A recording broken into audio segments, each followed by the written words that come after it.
We're going to do a little bit of math today. I'm going to share with you some strategies that we teach in kindergarten to learn subtraction.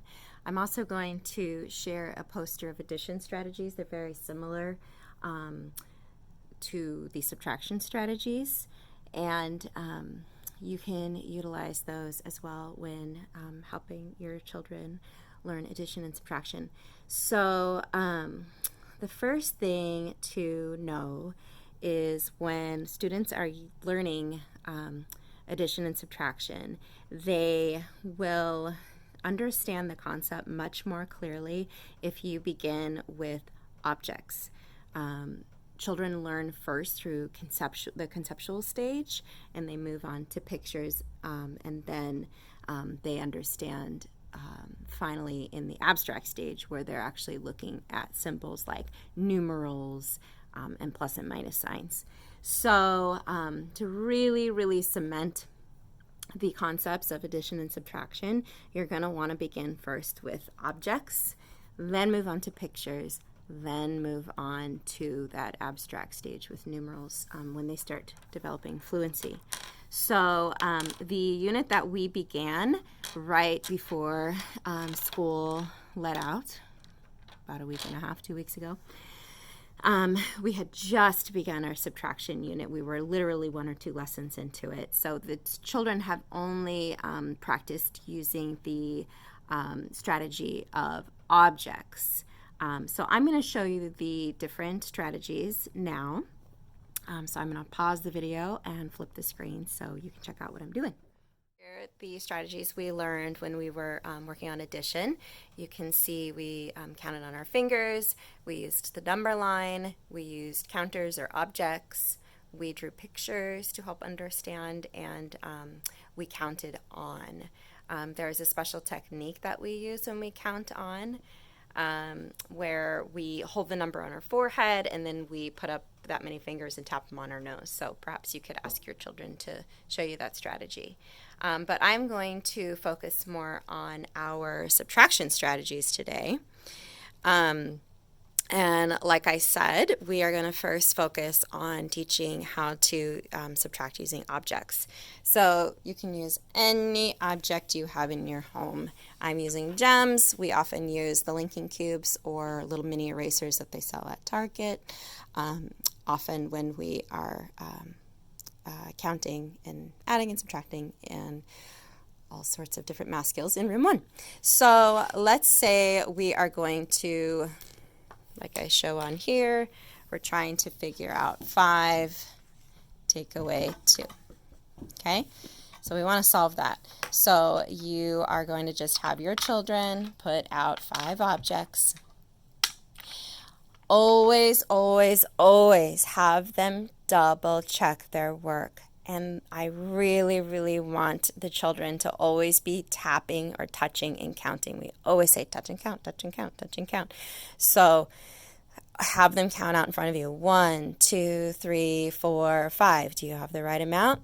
5. Yes, I do. Do it one more time. 1, 2, 3, 4, 5. Great. Now it's telling us to take 2 away. 1, 2. Have them do 1 to 1. Don't just have them grab. Have them do 1 to 1. 1, 2. How many are left? 1, 2, 3. 3 are left. So you can practice all sorts of combinations within 10 that you could use with your child to practice subtraction is using your fingers. Fingers are objects as well. So again, same thing if you're doing 5 to take away 2. Hold up the 5 fingers. Take 2 away. How many are left? Some children might need to count out as well on fingers. Not everybody in room 1 understands that we have 10 fingers and 5 fingers on each hand yet. So make sure really understood the concept of subtraction and addition for that matter. Using objects, you will want to move on to teaching them subtraction using pictures. So this is how we do use pictures in math in room 1. I always stress, let's say I give a problem that says like there were 5 puppies in the yard and 2 got out. I never want them to be drawing puppies. You will be sitting there forever and the pictures get messy and it's not clear at all. So we always use symbols to do our pictures. And the symbol we always use, our universal room 1 math symbol, is a circle.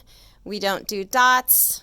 Dots are too small. Sometimes they can't, they get cluttered on there. I don't want the kids to color them in because sometimes it ends up looking like that and you can't read it. So we want a very simple circle when we're doing our pictures. So your child will draw 5 circles. If it's 5, take away 2.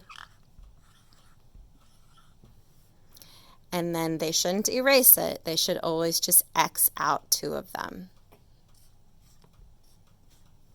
Right? And again, I didn't do it, but like I said with the objects, always, always, always have your child double check their work by touching and counting how many they've drawn.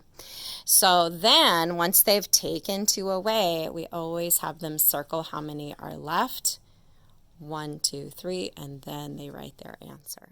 The last strategy I'm going to show you for teaching subtraction is the number line. And we used the number line when we were learning addition, and students used bunny rabbits to hop up the number line. So children will be familiar with the term bunny hopping on the number line. So I'm going to show you using this dinosaur just to illustrate the fact that you don't need a bunny rabbit to work the number line. This little guy was found in the Target dollar spot. And although it was a long time ago, I haven't been to Target since I don't remember when. Anyways, I digress. So, dino hop. So if we're doing 5, take away 2, you're going to just go boink, boink, right? 1, 2. This is the tricky part for kindergartners, is understanding that they don't count until they've completed the hop. So until that dinosaur lands on the hop, you don't count it. So a lot of them, sometimes they want to start here and go 1, 2, but we know that won't work. We have to wait till the hop's completed. So 1, 2. And the reason number lines are really great is because they're not only learning the abstract here with the numbers, but they're also using that conceptual, right, the objects here to help reinforce these concepts. So feel free to make your own number line at home. I know some parents who have drawn them out like on the sidewalk or taped them down onto the floor to make it kinesthetic, tactile body movements, whole body movements, or you could just draw them on a piece of paper. However you want, feel free to use a number line. I wanted to share these 4 books with you. We do a lot of literacy with math in Room 1, which is really awesome to cement these concepts for the kindergartners. Unfortunately, we had not yet gotten to the unit where students were really learning plus signs, minus signs, and equal signs. So if your child is struggling with any of those concepts, when you get to them, I recommend these books if you can find them. Please do not go out of your way to purchase them, though they are not by any means necessary, but I did want to put them out there in case you were interested. These 2 are also great books to help teach the concept of subtraction. I especially love the elevator magic one. You could even do pictures with this one. Draw your own to help learn that concept there. So anyways, minus sign, if I were a minus sign, if you were a minus sign, if you were a plus sign, Monster Musical Chairs and Elevator Magic, if you're interested. They might help. And then one more time, the Subtraction Strategies poster is here. Hope it helps. Please let me know if you need any support. Thanks, friends.